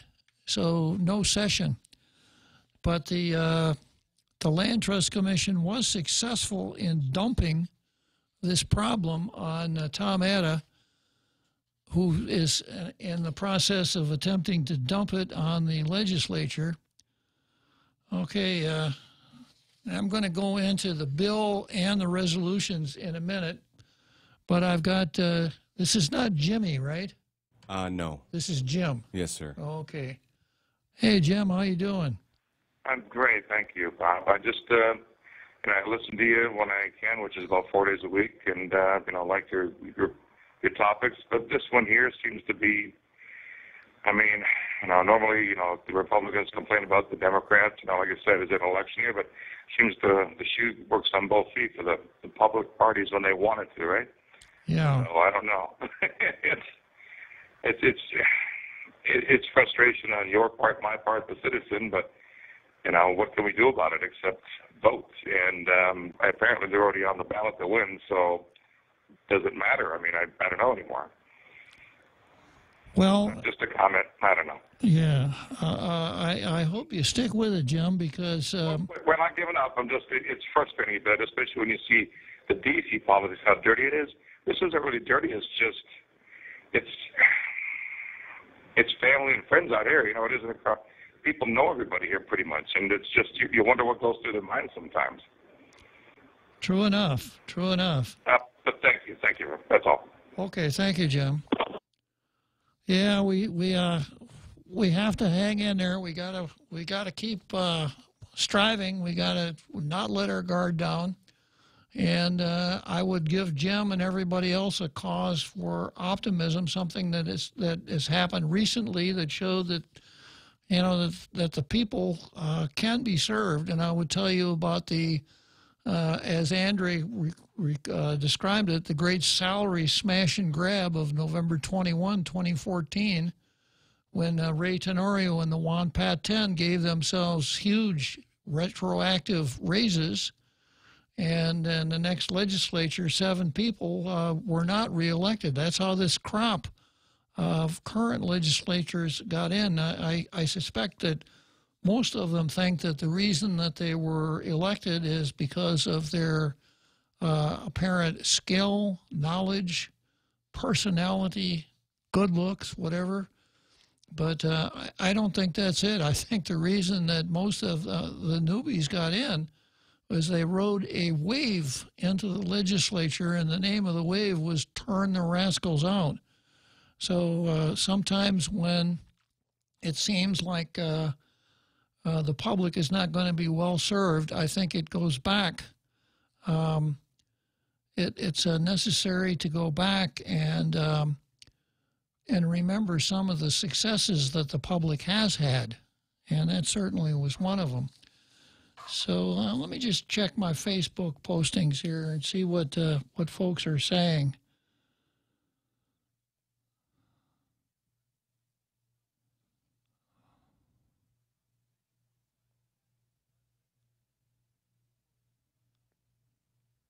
Yeah, well, we've got somebody calling from, we've got Pierre, who's Facebooking us from Minnesota. And Brad Hewitt said Frank pulled a Ray Tenorio and walked into Ray's show. Is that what happened? I don't know. I was listening, but I think I was out of the room when Frank was introduced. Oh yeah, he showed up to Ray's show in the morning. Unannounced? As far as I know, yeah. Really? I remember when the late Angel Santos did that on a John Anderson program one time. Yeah. So I guess it happens.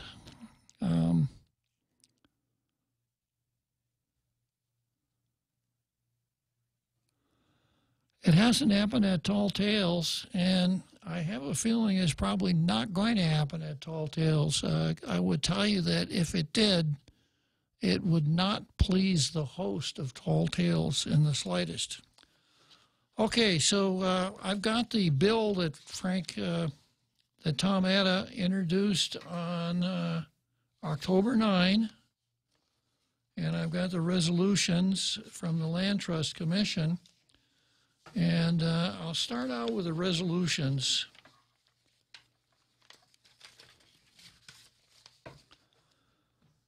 This is Resolution 2018-10. And it says the CLTC staff reviewed the files of all residential and agricultural leases, creating 4 separate listings. Additional data collected include conditions for lease transfers, authorizing authority and officials, status of leased property, status of applicants not yet issued leases, and other pertinent information necessary for the Board of Commissioners to make sound assumptions and conclusions. Yeah, I know this, again, this sounds really pedantic, but who is the Board of Commissioners? I don't think there's any Board of Commissions. CLTC stands for Chamorro Land Trust Commission. So if you are a commissioner, you are on the Chamorro Land Trust Commissioner. There is no board of commissioners, but if they have a hard time with this one, I wonder about some of the harder stuff that they're supposed to deal with.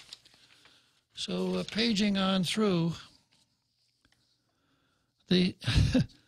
whereas the CLTC, that's the Chamorro Land Trust Commission Board of Commissioners, reviewed these lists at publicly noticed meetings held on August 10 and August 16 and September 6.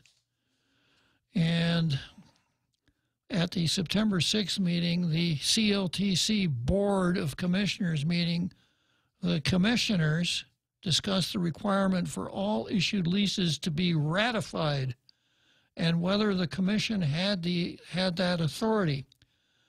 To determine if they had the vested authority to ratify leases, the Board of Commissioners examined the criteria for issuing leases specified in the rules and regulations codified by Public Law 2338. I've been into this before, but there are no rules and regulations.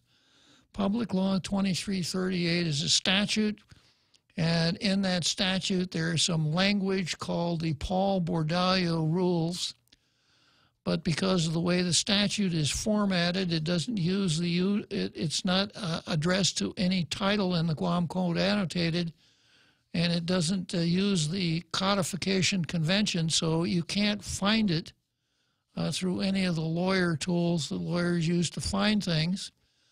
And because the so-called Paul Bordallo rules are buried in a statute, they're not at the compiler's website where you find the Guam rules and regulations. So, and this is, of course, one of the shortfalls of this commission, that they didn't promulgate rules and regulations.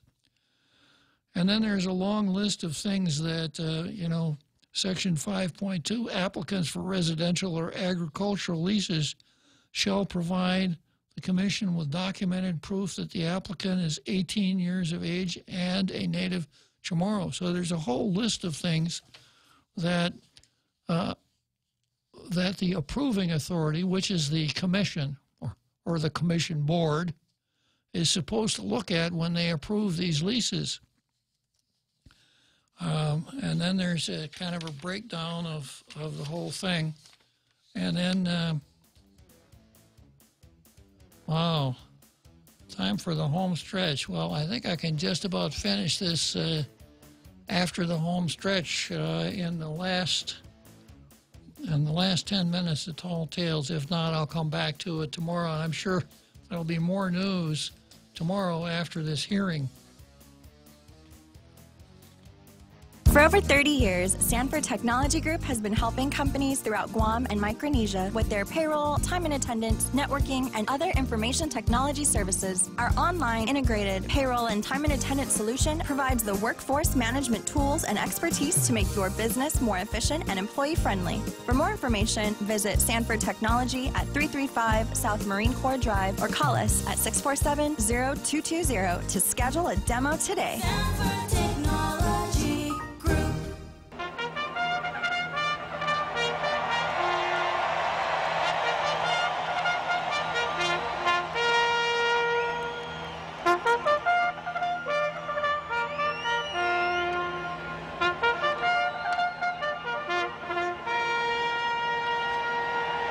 They're off, and they're heading for the home stretch here on Tall Tales. About 10 more minutes, and we'll be listening to Ravel's Bolero. So I'm looking at this resolution, and paragraph 8 of the resolution, CLT, also shown in the tables of leases and applications, is the value of the improvements on the property. Should the lease be voided, CLTC must comply with the administrative adjudication law and offer the lessee the opportunity for a hearing. That's true. And if the lease is terminated, CLTC must pay for the improvements made by the lessee. That's just dead wrong. And this is really kind of scary. This outfit has a large inventory of real property, and they don't understand the law of the subject that they're supposed to be administering. They say that if the lease is terminated, CLTC must pay for the improvements made by the lessee. Not even close. And I scanned the statute, Chapter 75 of Title 21, which is the Chamorro Land Trust Act codified, and the closest I could find was this, 75-110, cancellation of leases. Whenever the Commission has reason to believe that any condition of this chapter has been violated, the Commission shall give due notice and afford opportunity for a hearing to the lessee in respect to which the alleged violation relates to the successor of the lessee's interest, etc. If upon such hearing the Commission finds that the lessee or successor has violated any condition in respect to the leasing of such tract, the Commission may declare his interest in the tract and all improvements thereon to be forfeited. Should be forfeit, but they said forfeited. And the lease in respect thereto canceled, and shall thereupon order the tract to be vacated within a reasonable time. The right to the use and occupancy of the Chamorro homelands contained in such trust shall thereupon revest in the Commission, and the Commission may take possession of the tract and the improvements thereon. So there it is. There's the statute. That's in the case that there's a violation. So this is just dead wrong. And on Tall Tales before, I have elaborated on the doctrine of fixtures. If we're not talking about trade fixtures, which is only applicable in a commercial setting, but a non-commercial setting, whatever a possessor of land adds to that property or affixes to the property becomes part of the real estate, part of the realty, and it cannot be severed. And unless there's some written agreement between, say if it's landlord and tenant, unless there's some written agreement between the possessor and the fee owner doesn't own the possessor anything at all. So this is just dead wrong. If it were determined that someone got his land illegally or wrongfully, and from what I've seen, that wouldn't be too hard, notwithstanding the fact that the land trust employees have given themselves a complete clearance. So if someone had to leave his land, the land trust doesn't have to pay for whatever that guy built on, if that family or whoever built on that property.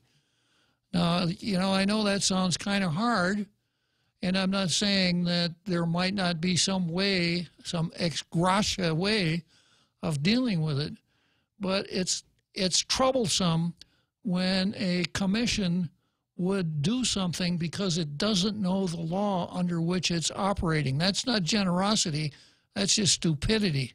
It's not compassion, it's just stupidity, and that's what they put in their own resolution here. And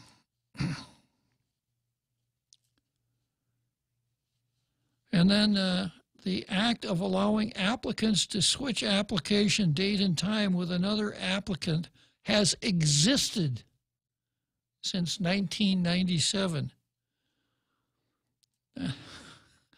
That's quite a mouthful.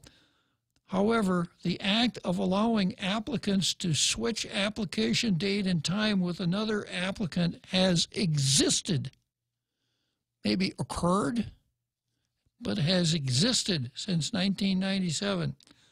Our review of these, quote, null and void switched leases, and they put null and void in quotation marks, meaning they really think it's odd. Switched leases found the predominant relationship between the transferring parties was a close relative, such as a child. We saw that one on TV. Spouse, grandchild, and the like within the second degree of consanguinity, as was expressed at the CLTC oversight hearings and the CLTC board meetings, Original applicants who switched their application date and time did so to assist a family member to prevent homelessness. Now let's tug at the heartstrings here a little bit, right? To allow the transferee to build a home when the transferor was not able. Like the lady named Bora, who works at the land trust, who's a land management agent at the land trust, who contacted her sister, and her sister said, well, you know, I'm probably not going to come back to Guam. And so she allowed her place in line to go to Bora's daughter so she could build a house. That's what we're kind of dealing with here. We'll just sweep all those under the rug.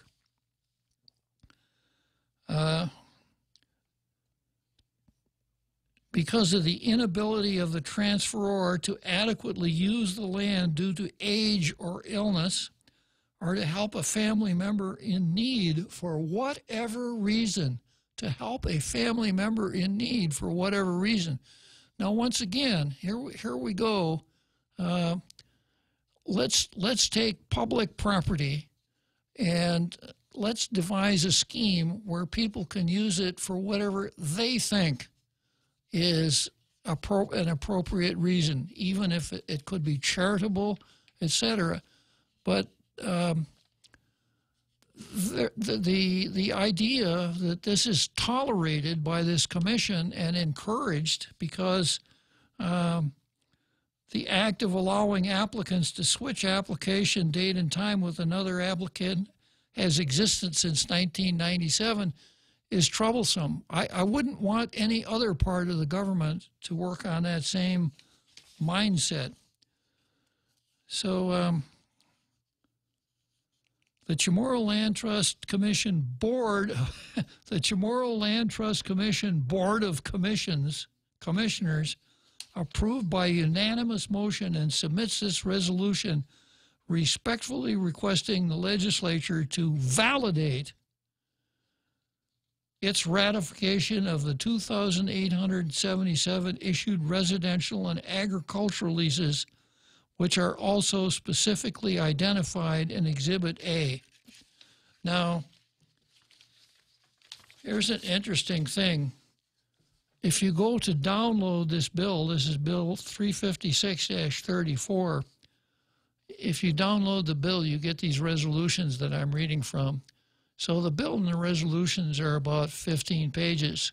But if you're going to download the whole thing, it's 184 pages. And of course, it takes forever.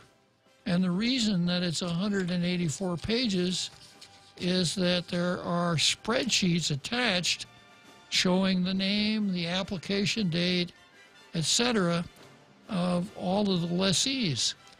So what we've done here is, in a sense, we've turned the legislature into a court.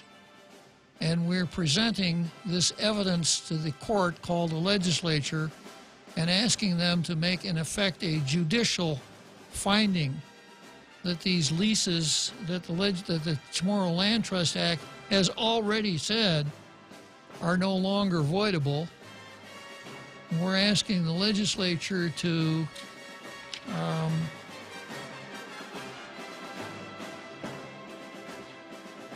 ratify what the commission has done. I wonder if the same cast of characters that put together Dennis Rodriguez's platypus helped in the drafting of these resolutions, because it looks like the same kind of work product. Well, I'm sure I'll be talking about this tomorrow because we'll have some reports back from the two hearings that occurred today on the Chamorro Land Trust Commission. And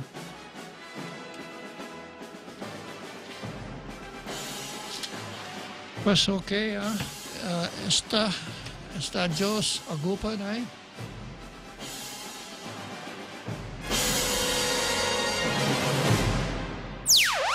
The point is KUSG, Hagåtña, Guam.